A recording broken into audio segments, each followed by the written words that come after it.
Back. Hyderabad దుండిగల్లో గోడెక్కిన car ఘటనపై పోలీసులు విచారణ చేస్తున్నారు. అర్ధరాత్రి సమయంలో పెద్ద శబ్దం రావడంతో బయటకు వెళ్లి చూసేసరికి తమ ఇంటి ప్రహరీ గోడపైన కారు ఉందని ఇంటి యజమానికి చెప్పారు. కారు నడిపిన సురేంద్ర అనే వ్యక్తి మద్యం తాగి డ్రైవ్ చేయడం వల్లే ప్రమాదం జరిగిందని చెప్తున్నారు. కారులో సురేంద్రతో పాటు మరో వ్యక్తి ఉన్నట్లు కూడా గుర్తించారు. మరింత సమాచారం మా ప్రతినిధి విజయ్ అందిస్తారు. మల్కాజిగిరి జిల్లాలోని మహేశ్వరం వద్ద, అంటే ఇది మల్లంపేటకు సంబంధించినటువంటి మహేశ్వరం విలేజ్. అయితే ఈ విలేజ్లో గురువారం రాత్రి అర్ధరాత్రి సుమారుగా 12:20 12:30 సమయంలో అతివేగంగా దూసుకొచ్చినటువంటి ఒక కారు ఈ గోడ ఏదైతే మనకు కనిపిస్తూ ఉందో ఈ గోడ పైకెక్కి మొత్తం ఒక కార్ని పార్కింగ్ లాట్లో ఎలా అయితే పార్క్ చేస్తామో అలాగా ఆ కారు తీసుకొచ్చి ఈ గోడ మీద పార్క్ చేసినటువంటి సందర్భం అయితే కనిపిస్తూ ఉంది. అంటే అంత దారుణమైనటువంటి స్పీడ్లో, అసలు ఎంత స్పీడ్ అంటే కనీసం 100-120 స్పీడ్ కంటే ఎక్కువగా ఈ రోడ్లో వెళ్ళినట్టుగా తెలుస్తూ ఉంది. ఇటు మల్లంపేట నుంచి బౌరంపేట వెళ్తున్నటువంటి సురేందర్ అనేటువంటి వ్యక్తి టాటా ఆల్ట్రోజ్ కారులో, వైట్ కలర్ కారులో అయితే వస్తూ ఉన్నారు. వస్తూ ఈ దారి ఏదైతే కనిపిస్తూ ఉందో ఈ దారి నుంచి మనకి ఈ కనిపిస్తున్నటువంటి ఏదైతే ఈ రాళ్ళు ఉన్నాయో ఈ రాళ్లకు సంబంధించినటువంటి అవశేషాలని మొత్తం ఢీకొన్నటువంటి సురేందర్ ఒక్కసారిగా కూడా మనకి ఇక్కడ కనిపిస్తూ ఉంది.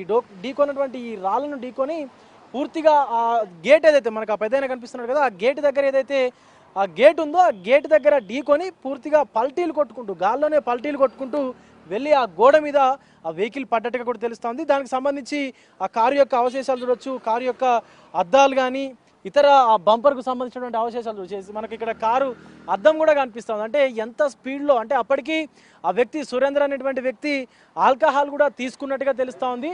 సో ఆ బంపర్కు సంబంధించినటువంటి అవశేషాలు కావచ్చు, ఇక్కడ అద్దానికి సంబంధించినటువంటి కవర్, ఇది పైన ఉండేటువంటి అద్దం పైన ఉండేటువంటి ఆ కవర్ కూడా మనకు కనిపిస్తూ ఉంది. అయితే ఈ రాళ్ల కుప్పకి ఢీకొన్నటువంటి కారు ఒక్కసారిగా జీతయ్య అనేటువంటి ఇక్కడ ఇంటి ఓనర్ ఉన్నారు, ఆయన ఇంటి ప్రహారీ గోడ మీదకి ఈ కారు అయితే వెళ్ళి పడినటువంటి సందర్భం అయితే కనిపిస్తుంది. దీంతో ఒక్కసారిగా లోపల ఉన్నటువంటి ఫ్యామిలీ అంతా కూడా ఉలిక్కిపడి పెద్ద శబ్దం రావడంతో అసలు ఏం జరిగింది అని చెప్పి కూడా బయటకు వచ్చి చూడగా ఒక కారు పార్క్ చేసినట్టుగా ఆ గోడ జస్ట్ ఒక 1/2 ఫీట్ ఉంటుంది. ఆ గోడ మీద ఎలా పార్క్ చేస్తామో, బయట రోడ్డు మీద ఎలా పార్క్ చేస్తామో మనకి ఇక్కడ కారు కనిపిస్తుంది కదా, ఇప్పుడు ఈ కారు ఎలాగైతే మనం పార్క్ చేసి ఉందో ఈ రోడ్డు మీద అలాగే తీసుకెళ్ళి ఇక్కడ ఆ గోడ మీద పార్క్ చేసినట్టుగా కూడా పెట్టారు. అయితే అంత దారుణమైనటువంటి కండిషన్, ఒకవేళ కనుక ఈ గోడ లేకుండా ఉండుంటే లోపల వాళ్ళ పరిస్థితి ఏందో కూడా అర్థం కావట్లేదు. అంటే అంత దారుణమైనటువంటి స్పీడ్లో సుమారుగా 120 నుంచి 140 వరకు కూడా స్పీడ్ వెళ్ళినట్టుగా తెలుస్తూ ఉంది. ఆ సందర్భంలో ఒక చెట్టు, బొప్పాయి చెట్టు, ఇతర చిన్న మొక్కలు కూడా విరిగిపోయినటువంటి పరిస్థితి కనిపిస్తూ ఉంది. ప్రస్తుతం మనతో పాటు ఇంటి ఓనర్ జీతయ్య ఉన్నారు. ఒకసారి జీతయ్యతో మాట్లాడదాం, అసలు ఏ టైంలో జరిగింది, ఇది ఎప్పుడు జరిగింది అనేది. హలో అండి జీతయ్య గారు, అసలు ఏ టైంలో ఈ యాక్సిడెంట్ జరిగింది? ఆ టైంలో సురేందర్ మందు తాగి ఉన్నాడు? మందు తాగి ఉన్నట్టుండు. అందులో కిరాయికున్నాయన వచ్చి ఆయనను తీసిందంటే ఎక్కడ సుధరాస్తలేదు ఆయనకు. ఆ డోర్ తీసి ఆయన కిందికి దించిండు. మా ఫోన్ చేస్తే మేము వచ్చినాం, ఆ పిల్లలు కొట్టగలరని ఈయన కాదు డ్రైవర్ వేరే ఆయన దెబ్బలు తాగినాయి పంపించినాం అని చెప్పారు. అలా ఆ దెబ్బకు సౌండ్ కాల పిల్లలు గిల్లలు అంతా ఆయన కాళ్ళు వణుకుతున్నాయి, అంత సౌండ్. ఈ పిల్లర్కు దాకింది కాబట్టి ఆడు బచాంచిండు. మా ఇల్లు గేటు దాకింది, ఆయనకేం కాలేదు.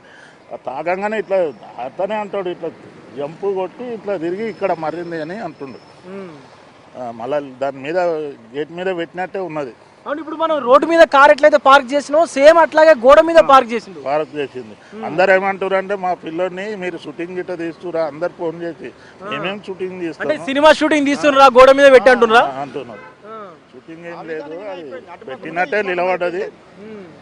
అందరు పబ్లిక్ అంతా వచ్చి చూసారు. అదే నైట్ క్రేన్ తెచ్చిండాడు, క్రేన్ తెచ్చి మా భార్య కడుపుతుంది, ప్రెగ్నెంట్ ఉంది, ఇట్లా కాదురా బాబు నువ్వు అంతా ఈ దిమ్మ గిట్ట లేకుంటే మా ఇంట్లోకే వెళ్ళిపోవు కారు. ఇప్పుడు ఒకవేళ కనుక గేటు ఈ దిమ్మ ఇదంతా అడ్డం లేకుండా లోపలికి వెళ్ళిపోయేది.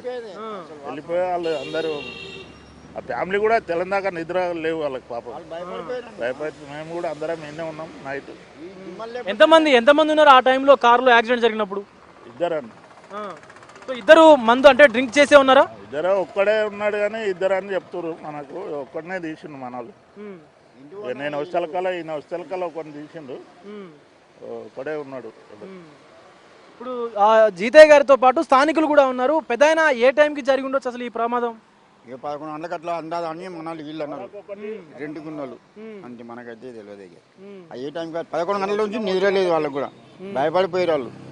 ఇంటి వీడికెళ్ళి అంటే గేట్ లేకపోతే మనం ఇంట్లోకి జోడిపోవు, వాళ్ళకు భయపడిపోయింది, అదో భయం అంతలో. ఇక కారు చూస్తే పరిశ్రమ అటు ముఖం ఉన్నది, మల్లెపేట ముఖం ఉన్నది, మళ్ళీ ఇటు రైట్ ముఖం అయిపోయింది.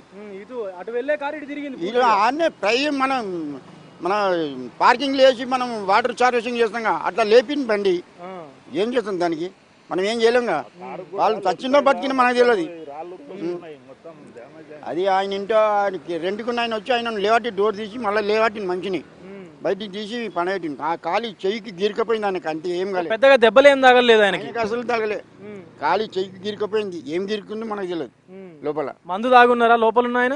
ఆయన తాగిందని అన్నారు, వాళ్ళు కూడా అన్నారు తాగిండు, డ్రింక్ చేసిండు ఆల్రెడీ. చెక్ చేసారు 40% వచ్చింది. ఆయన కూడా చెప్పిండు. రైట్, ఇంటి ఓనర్తో పాటు స్థానికులు కూడా చెప్తా ఉన్నారు, ఆయన ప్రమాదం జరిగినప్పుడు ఆ గోడను ఏదైతే మనకు వాటర్ సర్వీసింగ్ ఇస్తే కార్ని ఎలాగైతే ఎలివేటర్లు పెట్టి పైకి లేపుతారో ఆ విధంగా గోడ మీద పార్క్ చేసినట్టుగా ఆ గోడ మీద కార్ని అయితే సురేందర్ అనేటువంటి వ్యక్తి పెట్టినట్టుగా తెలుస్తుంది. ఎంత దారుణమైనటువంటి స్పీడ్ అంటే ఇప్పుడు మనకి రూట్ చూస్తూ ఉన్నాము, నార్మల్గానే ఈ రోడ్లో 50 కిలోమీటర్లకు మించి స్పీడ్ వెళ్ళకూడదు, అలాంటి రోడ్ ఇది. సో కానీ ఆయన మాత్రం ఈ రోడ్లో సుమారుగా 100+ అంటే 100 కిలోమీటర్స్కి ప్లస్ కానీ ఈ యొక్క రోడ్లో వెళ్ళినట్టుగా తెలుస్తూ ఉంది. అయితే సుమారుగా 120 నుంచి 130 కిలోమీటర్ల వరకు కూడా సురేందర్ స్పీడ్గా వెళ్ళుంటారంటూ కూడా చెప్తున్నటువంటి పరిస్థితి కనిపిస్తుంది. మరొక పక్క ఈ లోపల వైపు చూద్దాం ఒకసారి. ప్రమాదం జరిగినటువంటి లోపల వైపు చూసుకున్నట్లయితే అసలు ఈ ఒక బొప్పాయి చెట్టు మాత్రమే విరిగిపోయింది. జస్ట్ ఏంటంటే ఒక ఇటుక పిల్ల మాత్రమే ఇక్కడ కొలాబ్స్ అయింది, విరిగిపోయి కింద పడింది గోడ నుంచి. కానీ గోడకి మాత్రం ఎలాంటి చెక్కు చెదరకుండా ఉంది. సో మనం చూసుకోవచ్చు ఇక్కడ ఆ కారు నిలిపినటువంటి ఏదైతే మనకి ఆ ప్రాంతం కనిపిస్తూ ఉందో ఇదంతా కూడా దాని అవశేషాలు ఏదైతే ఆ గ్రీజ్ కానీ ఆయిల్ కానీ ఈ పక్కన కూడా చూసుకోవచ్చు, మొత్తం అంతా దానికి సంబంధించినటువంటి ఆయిల్స్ లీకేజ్ అయ్యి కూడా దానికి అంటుకున్నటువంటి పరిస్థితి కనిపిస్తూ ఉంది. సో ఆ టైంలో ఇంట్లో ఉన్నటువంటి మహిళలు కూడా ఉన్నారు. సో వాళ్ళతో ఒక్కసారి మాట్లాడదాం. అంటే ఆ టైంలో ఇంట్లో ఉన్నారు, చిన్నపిల్లలు ఉన్నారు. సో వాళ్ళు ఎట్లా ఫీల్ అయ్యారు, అసలు భయభ్రాంతులకు గురైనటువంటి పరిస్థితి కనిపిస్తుంది. అమ్మ, మీరు ప్రమాదం జరిగినప్పుడు ఇంట్లోనే ఉన్నట్టుగా తెలుస్తుంది, ఏ టైంకి జరిగింది అసలు? 12:20 ఆ టైంకి ఇంట్లోనే ఉన్నాము. సౌండ్ వచ్చిందని బయటకు వచ్చాము. వచ్చేసరికి కార్లో ఉన్నారు, ఆయన డ్రింక్ చేస్తున్నాడు. మేమే భయపడ్డాము అక్కడ ఎలా ఉంది ఏంటి అని చెప్పేసి. తర్వాత అందులో నేనున్నాను, ఎవరైనా ఉన్నారా హెల్ప్ చేయండి అని అడిగాడు. మా హస్బెండ్ బయటకు వెళ్ళి డోర్ ఓపెన్ చేసి తీసారండి. తీసి ఆయన కిందికి దించారు. జస్ట్ ఆయనకి ఏం తగలేదు, జస్ట్ హ్యాండ్కి మాత్రం కొంచెం తగిలింది అంతే. డ్రింక్ చేస్తున్నాడు ఆయన? ఉన్నాడండి. ఎంతమంది ఉన్నారు అప్పుడు బండ్లో? ఒక్కడే ఉన్నాడండి. మేము వచ్చేసరికి ఒక ఆయన దిగి వెళ్ళిపోయాడంట, ఒక్కడే ఉన్నాడు అందులో, మిగతా ఎవరు లేరు. రైట్, సురేందర్తో పాటు మరొక వ్యక్తి కూడా ఈ కారులో ఉన్నట్టుగా తెలుస్తూ ఉంది. అయితే వీళ్ళ ఎవరైతే భర్త ఉన్నాడో సదరు మహిళ యొక్క భర్త కారు నుంచి సురేందర్ని దించేటువంటి ప్రయత్నం చేసేటప్పుడు ఆ వ్యక్తి బయటికి వెళ్ళిపోయినట్టుగా తెలుస్తూ ఉంది. ఒకసారి మనం ఈ దిమ్మె ఏదైతే మనకి ఇందాక చూపించినటువంటిగా ఈ గోడకు సంబంధించినటువంటి దిమ్మె చూసుకున్నట్లయితే మొత్తం ఇదంతా క్రాక్ ఇచ్చింది, అంటే మొత్తం పగిలిపోయింది, ఎక్కడికక్కడ అంతా కూడా పగిలిపోయినటువంటి పరిస్థితి కనిపిస్తుంది.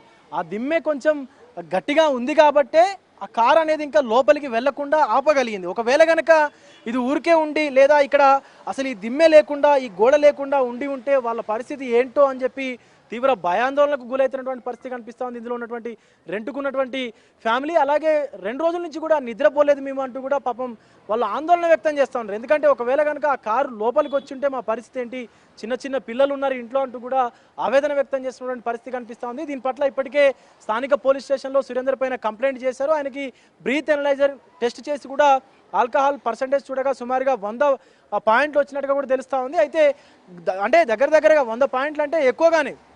సో ఆయనతో పాటు ఇంకొక వ్యక్తి కూడా మద్యం సేవించి కారు నడుపుతూ వచ్చి ఈ ప్రమాదం చేసినట్టుగా తెలుస్తూ ఉంది.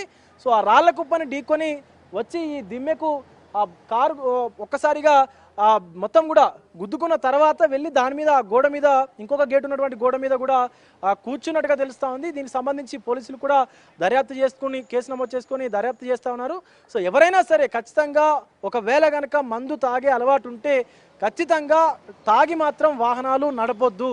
ఎందుకంటే మీ ప్రాణాలతో పాటు అవతలి వాళ్ళ ప్రాణాలను కూడా మీరు ఇబ్బందుల్లో పెట్టిన వారు అవుతారు. కాబట్టి ఖచ్చితంగా తాగే అలవాటు ఉన్న ఏ వ్యక్తి కూడా డ్రైవింగ్ చేస్తూ అంటే తాగి డ్రైవింగ్ చేయకూడదని చెప్పి అటు అధికారులు కూడా చెప్తా ఉన్నారు. కాబట్టి దీనిపైన ఖచ్చితంగా సీరియస్గా ఉండాలంటూ కూడా అటు అధికారులు అయితే హెచ్చరిస్తున్నటువంటి పరిస్థితి కనిపిస్తూ ఉంది. సో ఇక్కడ ఈ యొక్క ఘటన జరగడంతో స్థానికంగా ఉన్నటువంటి అటు ఇంట్లో ఉన్నటువంటి రెంట్కుండేటువంటి వాళ్ళు, ఇంటి యజమాని, చుట్టుపక్కల వాళ్ళందరూ కూడా ఒక్కసారిగా ఉలిక్కి పడ్డటువంటి పరిస్థితి అయితే కనిపిస్తూ ఉంది. కెమెరా పర్సన్ హరీష్తో విజయ్, బిగ్ టీవీ, దుండిగల్ నుండి.